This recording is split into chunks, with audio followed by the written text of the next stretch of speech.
So why do we need to redistribute the public transportation budget? Well, as a commuting student, I have firsthand experience with taking the bus to and from campus, and I can tell you it is not easy to do. I live only about 20 minutes away by car, but taking the bus adds about an hour and a half to my commute because I have to switch buses downtown Pittsburgh.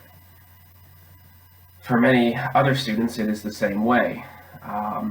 If you want to drive your own personal vehicle to campus, the parking is sparse and it is also expensive at $3 an hour. If you have multiple classes in the day, it can be from $15 up to more than that. And then a parking pass is very hard to get, and it's also expensive at about $300.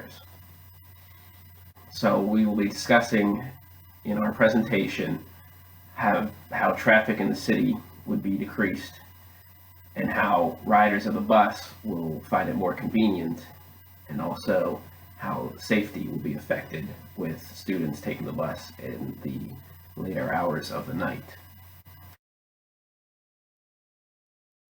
Hi, this is Yue. I'm trying to explain why it is necessary to have a rearrangement of the budget for public transportation for the Pittsburgh city. So the problem is both Pitt students and worker commuters have had a hard time utilizing the public transportation services, and we're going to talk about the workers first. So according to the fiscal year 2019 budget plan from Port Authority, the Pittsburgh Port Authority operate about 735 buses, serving about 6,900 stops. However, there is a study showing that there are still more than 23,000 of commuting workers spending about 90 minutes per day commuting, which is very time consuming, also health impacting. And for Pitt student, the situation is actually worse for four reasons that I'm going to illustrate. The first one is during the rush hour, students are actually often rejected from going onto a bus, while after the rush hours, a lot of the buses are seen empty after. I'm personally a commuter, and I have been rejected from hopping onto a bus when it's rush hour, and I was late on that day. And the second is there's certainly a lot of Pitt provided shuttle buses, such as 10A, 10B, and at night Safe Rider, of course. However, there's only a very limited range or time period or route offered. There are also a lot of buses served by other universities or organizations such as CMU or UPMC. However, those information are not well known by the Pitt population. So basically, the students do not know the existence of the other shuttle buses. And of course, they have no reason to utilize that. So the third is, what if students just give up on commuting? Well, certainly there are a lot of Pitt students choose to drive to campus.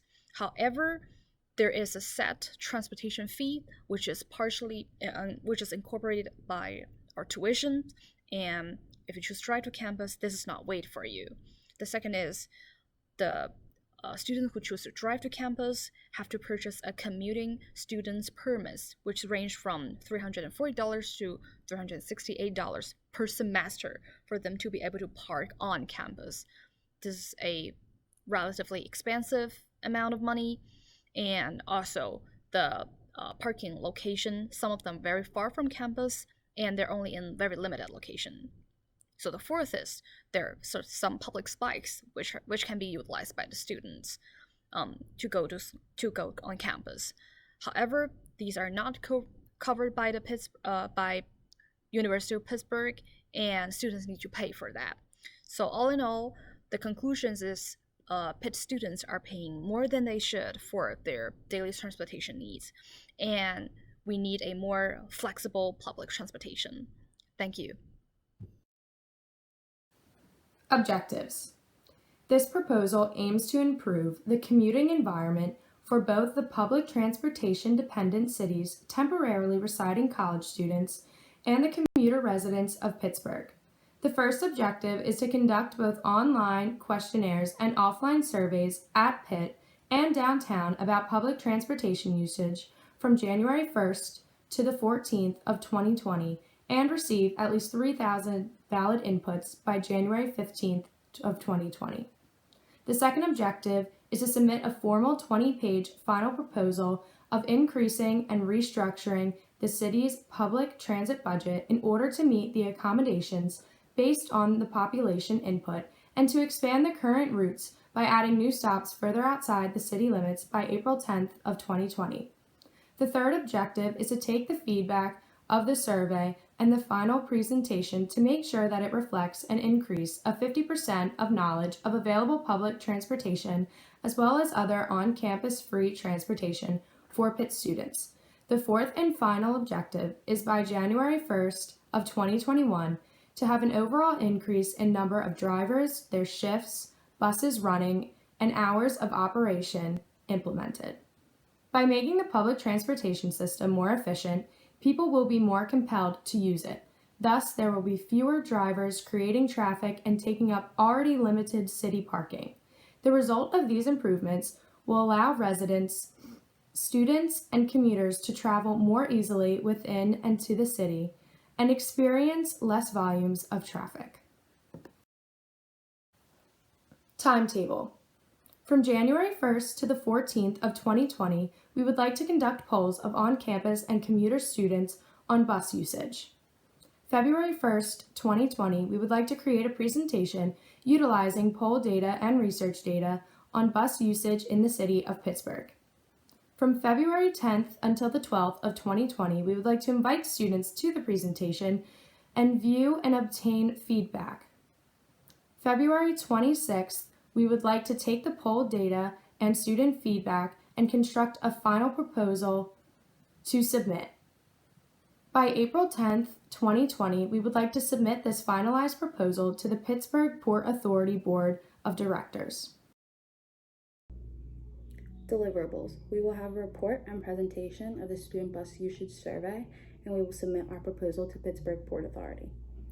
With this, the population of Pittsburgh will have gained increased knowledge about and access to more available public transportation. This will result in an increase in utilization of public transportation services. We hope that this will cause the public transportation budget to be changed accordingly. These changes will include increased driver shifts, operation hours, and new stops. Budget. Creating the survey will cost $20, which will go toward a stipend for student workers and volunteers. Collecting the data will cost $1,300, which will go toward a stipend for student workers and volunteers and the daily rental of the space where the survey will be held. Analyzing the data will cost $50, which will go toward a stipend for student workers and volunteers. Generating the report and presentation will cost $300, which will go toward a stipend for student worker and the rent for the location of the presentation. Creating and submitting the proposal will cost nothing. Social media and website announcement and maintenance will cost $500, which will go toward a stipend for student workers and volunteers. Publicizing our final result will cost nothing.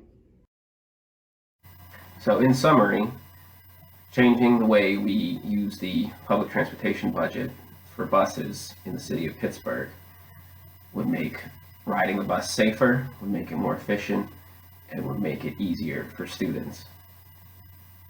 Hopefully this video has opened your eyes to the ways that we can better use the money spent on buses in the city.